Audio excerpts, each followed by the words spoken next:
Hello everyone, आज सुबह की शुरुआत हुई मेरी इन अनार के दानों से। ये मुझे मिला था मेरी मम्मी की तरफ से, क्योंकि मैं इन कामों में बहुत ही आलसी हूँ। अच्छा, ये मुझे बाद में पता चला कि ये मुझे रिश्वत मिली थी, क्योंकि मेरी मम्मी को अपने बालों को डाई करवाना था।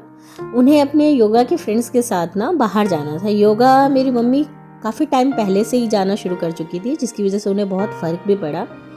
अच्छा ही है, उनका एक पूरा ग्रुप है। जिन लोगों ने मेरी पुरानी वीडियो देखी है उन्हें पता होगा, मेरी मम्मी का एक योगा का बहुत बड़ा ग्रुप है। तो आज वो लोग सभी बाहर जाने का प्रोग्राम बनाए थे। तो मेरी मम्मी को था कि मेरे बालों को डाई कर दो, बाल उनके बहुत जल्दी वाइट हो जाते। तो उन्होंने बोला डाई कर दो, मुझे बाहर जाना है। मेरा भी ओके था, काम उतना कुछ था नहीं। मैंने बोला लाओ पहले ये किया जाए।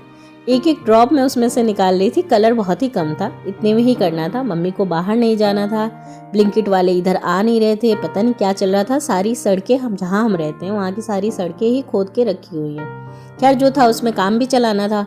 यहाँ मैंने ग्लव्स पहने, मुझे अपने हाथ काले नहीं करने थे, क्योंकि डिनर के लिए मुझे भी रात को बाहर जाना था। तो यहाँ मैंने अस्त्र और शस्त्र सब पहन के मैं हो गई थी रेडी, और मैंने अपने कलर को मिक्स करना शुरू किया। अच्छा, ये जो कप है ना मेरे हाथ में, ये मेरे ख्याल में मैंने कम से कम नहीं भी तो 10-12 साल से मेरी मम्मी के पास ये कप है, जिसके अंदर शुरू से ही वो अपना हेयर कलर मिलाती हैं। मतलब डाई जो भी रहता है उनका, वो इसी में अपना मिक्स करते हैं। तो ये काफ़ी सालों से है, जिसको मैं पुश्तैनी भी बोल सकती हूँ। शायद वो अपने पोते पोती सबको ये देते जाएंगे। खैर ये कहने की बात है। तो ये ना हमारी मम्मियों को आदत होती है अपनी चीज़ों को संभाल के रखने की। हम लोगों में ये चीज़ें मिसिंग हैं, पता नहीं क्यों हम लोग ऐसे हैं। हमें चीज़ों की इतनी कदर नहीं है, या फिर हमारे पास ज़्यादा ऑप्शन है बोल के हम लोगों को ये आदत है कि ये नहीं तो वो सही वाला। पर मेरी मम्मी या आपकी मम्मी, उन लोगों को ऐसी आदतें नहीं है। यहाँ हम हो गए थे रेडी, और मेरी मम्मी बहुत खुश हो रही थी कि अरे मेरा फेस इतना क्लीन दिख रहा है, क्या बात है। तो मैंने उनको बताया मम्मा ये फ़िल्टर है जो मैं अपने फेस पे लगाती हूँ, वो अभी आपके फेस पे दिख रहा है। फिर भी वो खुश थे बहुत, मुझे अच्छा लगा। अपने पेरेंट्स को खुश देख के किसको अच्छा नहीं लगता है। मुझे भी बहुत सुकून मिल रहा था। यहाँ मैंने उनके बालों को डाई करना शुरू किया। मैं प्रोफेशनल तो हूँ नहीं, जैसा आता था जितना कलर था उतने में ही हमें कलर करना था, पूरे बालों को कवर करना था, जो कि ज़रूरी था उनके लिए, क्योंकि उनके वाइट हेयर बहुत ज़्यादा है और छोटे छोटे हैं, तो उनको कवर करना ज़्यादा ज़रूरी था।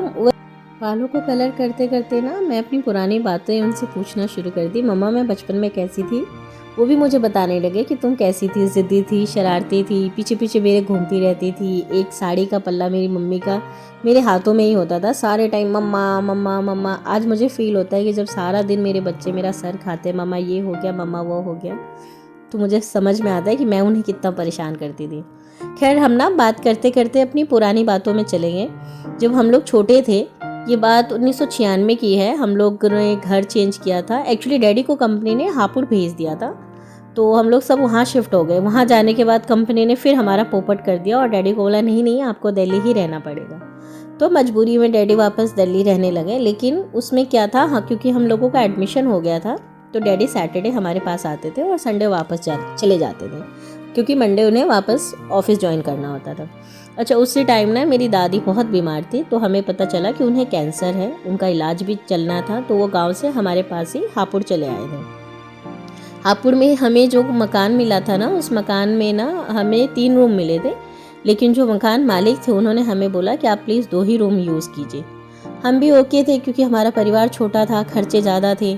तो हम लोगों को भी लगा कि ठीक है, उनके रूम बड़े थे, तो हमने डिसाइड किया कि वैसे भी डैडा को रहना नहीं है, तो चलो मम्मा के पास तो सारे टाइम मैं ही रहती थी, तो हम ऐसे करके रूम को एडजस्ट कर लेंगे। तो हमारे उस घर में ना एक्चुअली वो बात उठी कहाँ से, बात करते करते हमारी बात होने लगी कि मम्मा याद है भूत हमारे एक घर में था जिसमें हम लोग छोटे थे तब रहते थे। वो कहानी शुरू हो गई, और भूतों की कहानी में किसको इंटरेस्ट नहीं होता है, तो मेरा भी इंटरेस्ट बन गया और हम वो बात करने लगे। खैर वो कहानी बहुत लंबी है, आप में से अगर किसी को कभी सुननी हो तो प्लीज़ कमेंट में मुझे बताइएगा। वैसे जिन लोगों को इसमें इंटरेस्ट है ना, वो हर हाल में ये कहानियाँ सुनना चाहते हैं। मुझे भी बहुत इंटरेस्ट है। मेरे साथ 2-3 एनकाउंटर ऐसे हो चुके हैं जहाँ मैं उन्हें फील कर चुकी हूँ। ये चीज़ें होती हैं, आप लोगों को भी माननी चाहिए, और जो लोग नहीं मानते हैं खैर उनका अपना पर्सनल थॉट है। लेकिन हाँ, ये होता है। पहले मैं भी इन चीज़ों में बिलीव नहीं करती थी, लेकिन काफ़ी टाइम से ना मुझे ये चीज़ दिखती भी हैं, फील भी होती हैं, और मैं ऐसा कह सकती हूँ कि मैंने उनको देखा हुआ है। तो ये काफ़ी सारे इंसिडेंट्स मेरे साथ हो चुके हैं। खैर यहाँ काम होने के बाद मैंने थोड़ा सा रिलैक्स किया, और मम्मा को बोला मम्मा मेरे को चाय पीनी है। लेकिन मेरी मम्मी ना ना ना, एक काम बेटा और है, मुझे साथ के साथ ही एक और ऑर्डर मिल गया। एक्चुअली क्या था, हमने एक प्लांट लिया था तो उसको गमले में ही डालना था, बिल्कुल यही वाले को। तो ना मम्मी को था कि तुम ये फटाफट कर लो, तब तक मैं चाय बनाती हूँ। ये मेरा कड़ी पत्ता, पत्ते इसके सारे झड़ गए थे। ये मेरा एरिका। मुझे प्लांट्स का बहुत शौक है, मतलब मैं ऐसे बोलूँ कि प्लांट मेरे लिए ऐसे हैं जैसे मुझे उनसे ही सांसें आ रही है। ये जो दिख रहे हैं ना हरा हरा, यही मुझे सांस दे रही है। मैं इतना खुश होती हूँ पौधों के साथ। यहाँ जैसे ही मैंने गमले की मिट्टी निकालनी शुरू की ना, वहाँ मुझे दिखा ये मधुमक्खी। खैर मैंने उसको आसानी से ना बाहर निकाल लिया। मुझे था कि वो मेरे से मर ना जाए गलती से, ना पाप नहीं चाहिए मुझे। यहाँ मैंने प्लांट को किया पौधे में, गमले में सेट, पौधे में नहीं, सॉरी। फिर नहाया धोया और मैं यहाँ पे आ गई थोड़ा सा पूजा करने के लिए। ये मेरा पहला वीडियो है, प्लीज़ इसके नीचे कोई लिखना नहीं या बताना नहीं कि तुम पूजा दिखाए हुए के लिए करती हो। फिर ये मैंने लगाया अपना फेवरेट सॉफ्ट क्रीम। विंटर है ना, हाथ और पैर एकदम रूखे हो जाते हैं, तो उसमें क्रीम लगाना तो बहुत ही ज़रूरी है। तो यहाँ मैंने मोटा मोटा क्रीम लगाया, पैर देख सकते हैं आप शाइन करते हुए। फिर मैं यहाँ हो गई थी रेडी। मैंने किया नाश्ता, चाय, चीला, मेरी मम्मी की बाजरे की रोटी, और फिर उसके बाद बच्चों का स्कूल का होमवर्क। काम तो कभी ख़त्म होता ही नहीं है हम लोगों का। जो हम हाउस वाइफ है ना, हमें पता है कि कैसे कैसे हमें टाइम को यूज़ करना है। बच्चों को भी पढ़ाना है, उसी बीच में घर के भी काम करने हैं, सब ज़रूरी हैं।